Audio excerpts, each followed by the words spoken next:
একদিন পর পর একটা ভিটামিন বি কমপ্লেক্স যদি খায়, যার ডায়াবেটিস রয়েছে, তাহলে দেখা যায় যে আমরা এটাকে ডিলেট করতে পারি, অনেক দিন ধরে ডিলেট করতে পারি, এই নিউরোপ্যাথিটা তখন হয় না।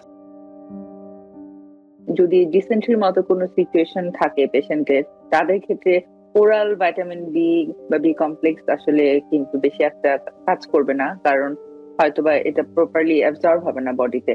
তো সেই ক্ষেত্রে ইনজেকশন নেওয়াটা আসলে আপনি প্রেফার করছেন বেশি। ডায়াবেটিক নিউরোপ্যাথি যেহেতু খুব কমনলি অবজার্ভ, ডায়াবেটিক নিউরোপ্যাথির কথাই যদি জানতে চাই, যে আসলে ব্যক্তিগত পর্যায়ে পেশেন্টের কি কোনো রেসপন্সিবিলিটিস আছে কিনা, যে প্রিভেনশনের জন্য সে কোনো পদক্ষেপ নিতে পারে।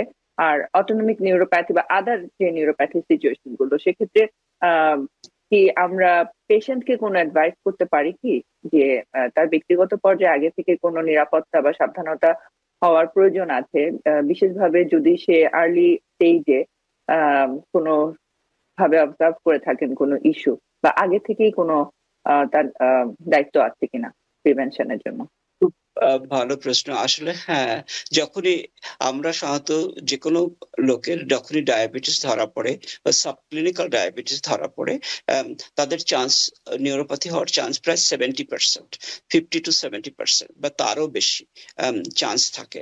সুতরাং প্রথমেই আমরা রিকমেন্ড করি, অ্যাডভাইস করি যে তাদের বলতে হবে যে তারা যেন ডায়াবেটিসটাকে, প্রথমে তো ডায়াবেটিস কন্ট্রোল করার জন্য চেষ্টা করবে, সকালে বিকেলে ব্যায়াম করা, যেটা করলে ভালো হয়।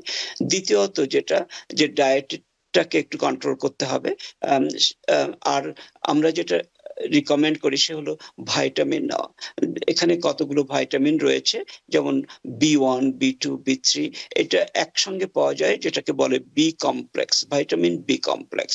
আমি বলি না যে প্রতিদিন একটা করে নিতে হবে, এভরি আদার ডে আমরা বলি যে আপনার অন্তত প্রতি একদিন পর পর একটা ভিটামিন বি কমপ্লেক্স যদি খায়, যার ডায়াবেটিস রয়েছে, তাহলে দেখা যায় যে আমরা এটাকে ডিলেট করতে পারি, অনেক দিন ধরে ডিলেট করতে পারি, এই নিউরোপ্যাথিটা তখন হয় না।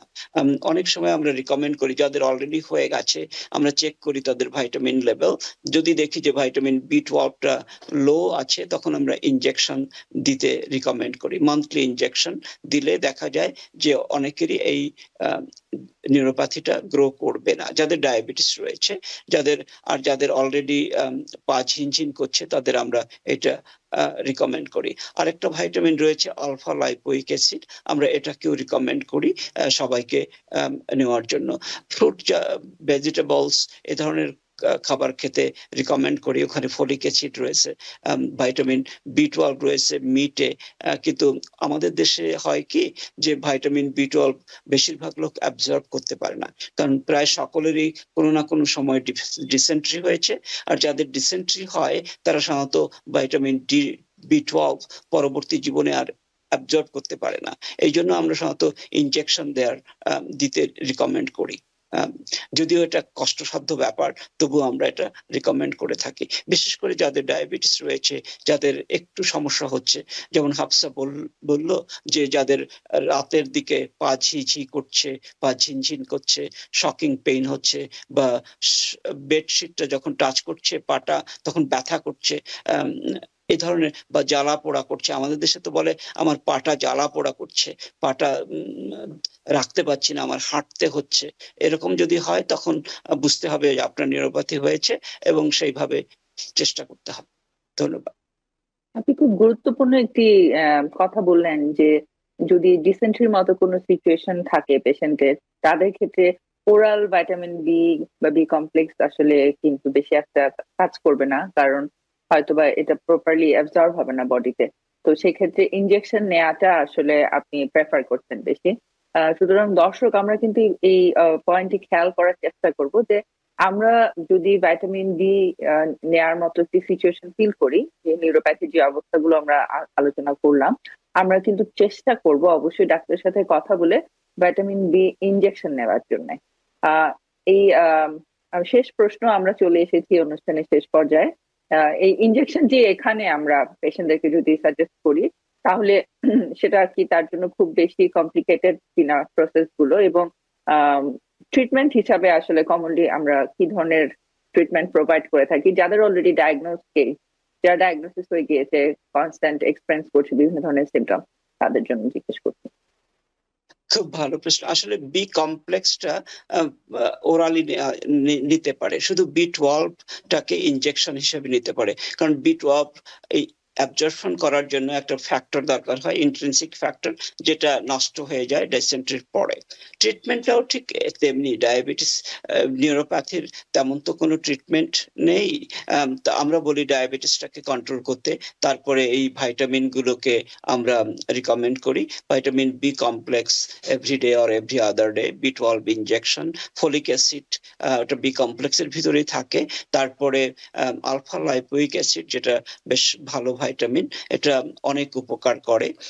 এগুলো আমাদের দেশে উচ্ছে জাতীয় ফুড খেলে ডায়াবেটিসটা কম থাকে, ওটাও আমরা দেখেছি অনেক সময় ডায়াবেটিক নিউরোপ্যাথিতেও হেল্প করে।